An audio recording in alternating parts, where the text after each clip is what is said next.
तेज गर्मी से नदी सूखने से सारे मछली मर रहे होते हैं। तोता सबकी जान बचाने की सोचता है। तोता एक जेसीबी से गड्ढा खोदता है और देखते देखते तोता बहुत बड़ा गड्ढा बना लेता है।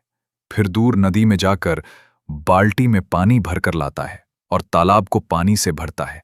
फिर सभी मछलियों को बाल्टी में रखता है और लेकर आता है और मछलियों को पानी में छोड़ देता है और सबकी जान बचा लेता है। लेकिन तोता रोने लगता है क्योंकि किसी ने लाइक सब्सक्राइब नहीं